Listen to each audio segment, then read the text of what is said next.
Sean todos bienvenidos y bienvenidas a estos encuentros para que conversemos acerca de diplomacia científica, una conversación necesaria dentro de nuestra región, Latinoamérica y el Caribe. En esta oportunidad tenemos el placer de conversar con don Parsifal Islas. ¿Cómo estás, Parsifal? Muy bien, Pedro, muchas gracias por la invitación. Encantado de estar acá. Recordemos que Parsifal es un biólogo que se especializa en ciencias marinas y también en ciencias biomédicas. Además de esto, Parsifal es coordinador general de la Cátedra UNESCO de Diplomacia y Patrimonio de la Ciencia, todo esto dentro de la Universidad Nacional Autónoma de México, también conocida como UNAM, que es bastante reconocida.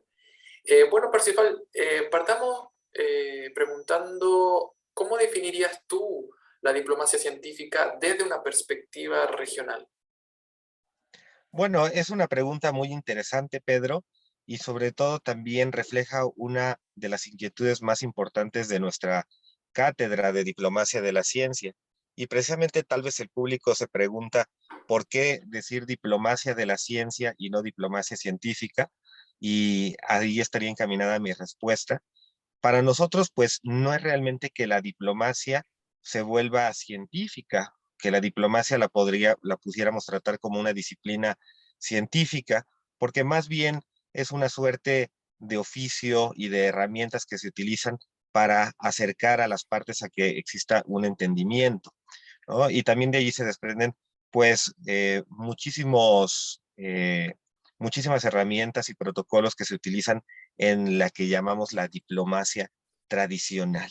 Pero si nos vamos vamos a decir, al contexto teórico de lo que en relaciones internacionales se llaman las nuevas diplomacias, la diplomacia pública, por supuesto, entonces encontraremos que allí la diplomacia que tiene que ver con la actividad científica, pues ha cobrado una gran relevancia, no solamente para promover la cooperación científica en temas de desarrollo, sino también, por supuesto, para promover mecanismos en los que los países establecen lazos de amistad, puede ser particularmente a través de una agenda científica. Entonces, si nosotros consideramos que la ciencia es una actividad humana que trasciende a los laboratorios y que también tiene mucho que ver con las redes de colaboración que establecen los científicos, aquellos que hacen ciencia, pero también aquellos que la pueden promover a un nivel político, nacional, local o incluso internacional, entonces hablamos que dentro de la ciencia sí existe una diplomacia, que no necesariamente es científica, pero sí es una diplomacia de la ciencia, ¿no? De la ciencia como una actividad que hoy en día, pues, nos toca a todos y también impacta nuestras vidas de una manera importante. Partiendo de esto, nosotros desde la cátedra tratamos de conciliar este concepto mucho más amplio de diplomacia de la ciencia con lo que algunos teóricos, sobre todo del norte global, ya han definido como Science Diplomacy. Y si tú me permites, también creo que Science Diplomacy es un término tal vez a veces difícil de traducir al español y es la razón por la cual tenemos ahora en Latinoamérica la oportunidad de analizar este concepto, quizá de reinterpretarlo, por supuesto, a la luz de nuestra propia idiosincrasia, y es en este sentido que nosotros desde la cátedra, pues preferimos hablar de una diplomacia de la ciencia, ¿no? Reconociendo, por supuesto, que la ciencia, la generación de conocimiento científico, pues tiene también mucho que ver con todos estos factores externos que permiten que se desarrolle la actividad científica. Para los interesados, pues también yo recomendaría un autor muy importante, el filósofo mexicano León Olivé, que habla de las prácticas cognitivas, ¿no? Y dice que dentro de estas prácticas cognitivas, pues también está todo aquello que es necesario que suceda para que exista actividad científica.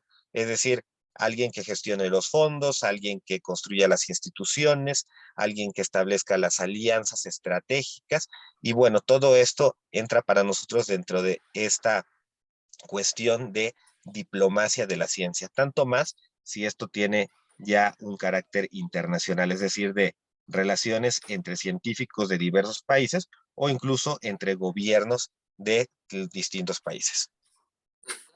Sí, en efecto, es otro enfoque la diplomacia de la ciencia y precisamente sobre ese enfoque estuve leyendo un artículo que tú publicaste en el periódico El Universal junto con otras coautoras y coautores. Un artículo que se titulaba Ciencia y diplomacia para vacunar a México. Así, nada más y nada menos. Entonces, tras leer este documento, uno encuentra que ustedes afirman que la diplomacia de las vacunas es una muestra tanto de poder blando como de la manera en que las naciones influencian el multilateralismo. Entonces, cuando uno termina de leer, surge la duda, ¿cómo es posible que una vacuna se transforme o llegue a ser poder blando? Claro, desde la perspectiva mexicana. Sí, por supuesto.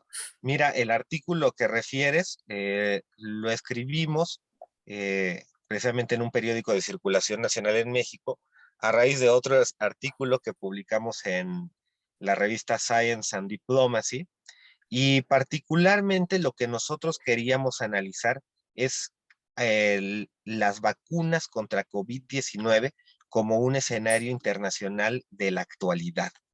Entonces, en la medida en que el tener una vacuna contra COVID-19 se ha convertido en una necesidad no solamente de un país, sino de todos los países, los intereses se vuelven compartidos y por supuesto que el desarrollo y la distribución adecuada de la vacuna se convierte en una agenda que ya no es ni nacional ni bilateral, sino se vuelve multilateral.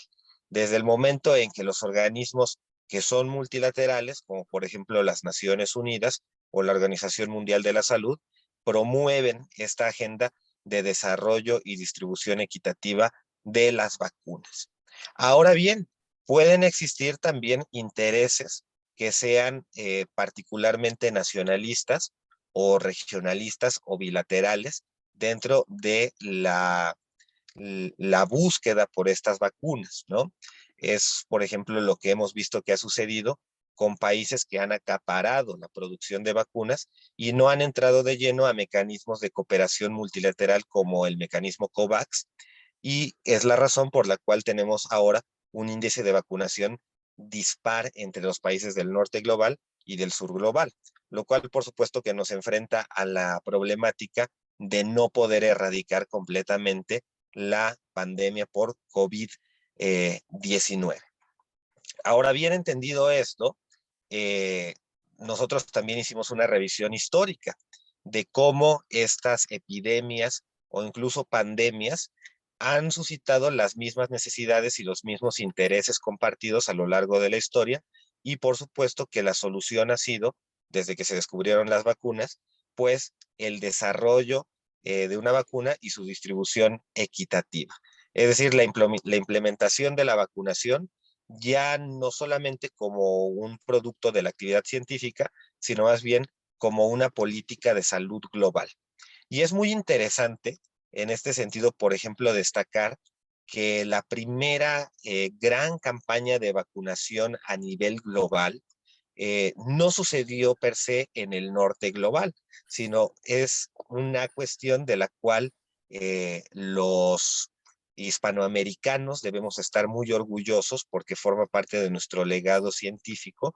La primera gran campaña de vacunación a nivel global fue la expedición filantrópica del doctor Balmis, que en ese momento fue una gran iniciativa a nivel del Imperio Español y de sus colonias en las Américas para poder desarrollar una variolización, que era en ese entonces el proceso de inmunización que se utilizaba para combatir a la viruela, y fue un éxito total, pero requirió, por supuesto, de una coordinación regional muy fuerte.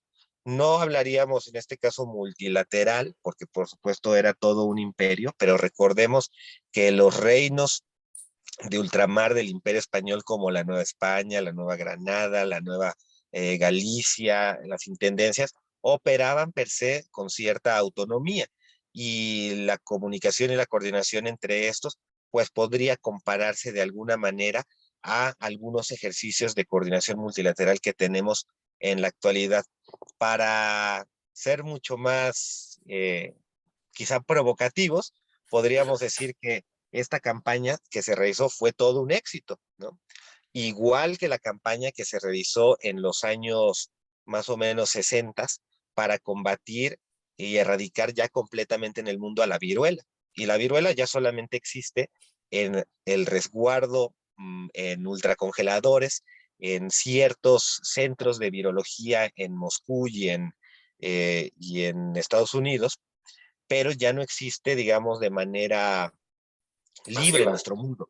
Como humanidad, a través de la diplomacia de las vacunas de ese entonces, lo que se logró fue una política de salud global que permitió erradicar completamente a la viruela. Y eso nos permite entender que las vacunas han sido una innovación, un producto de la ciencia que nos ha permitido construir diplomacia, por supuesto, pero también salud global y sobre todo fortalecer el sistema multilateral, que es la manera en la que los países ponen sobre la mesa sus intereses y cooperan para solucionar un problema en común.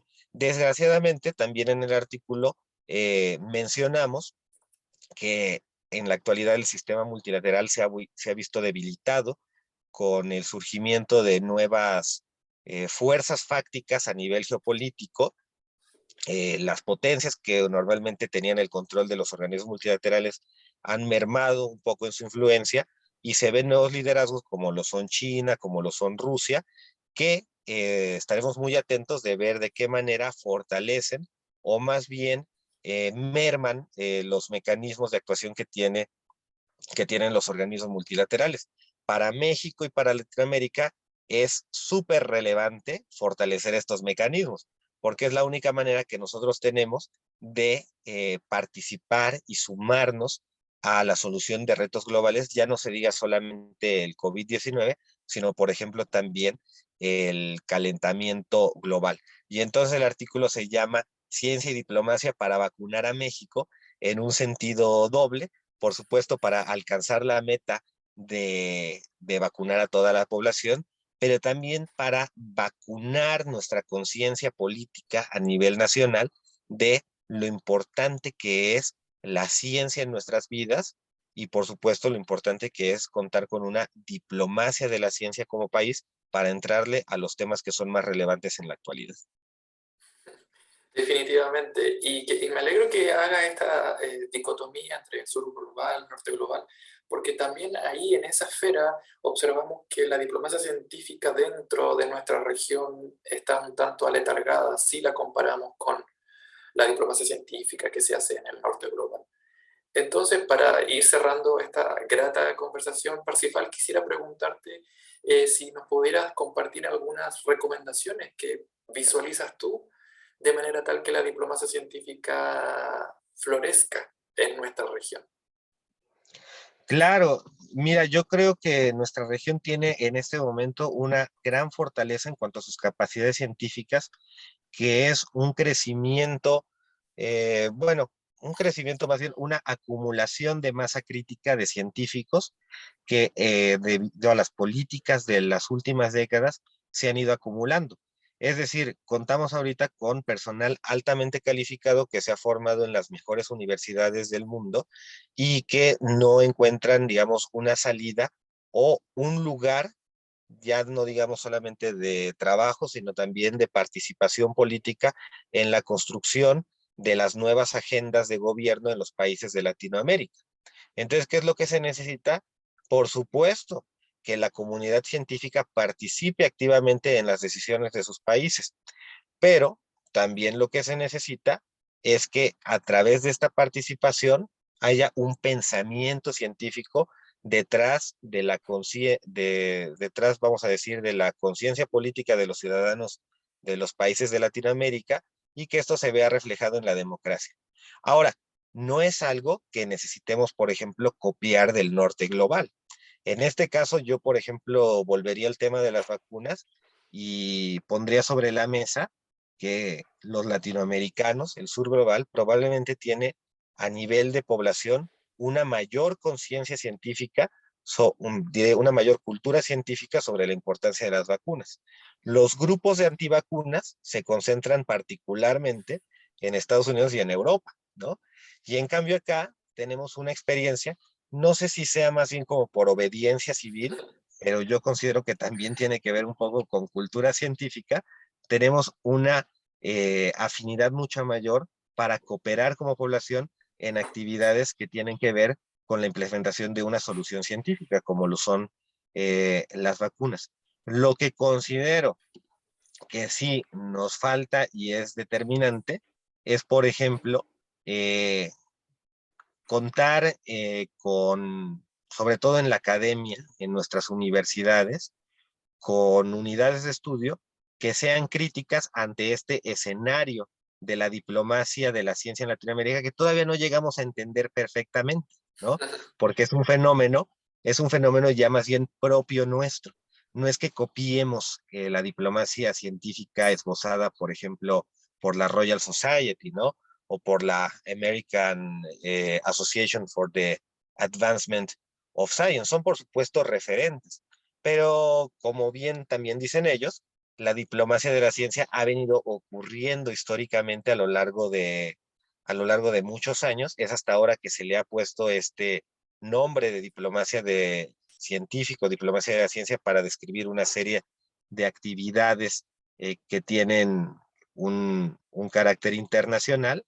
Ahora, nuestra responsabilidad en Latinoamérica, creo, es entender cómo se han desarrollado estas actividades de científicas internacionales y que impactan en todos los ámbitos de nuestra sociedad, cómo se han desarrollado en nuestra realidad latinoamericana.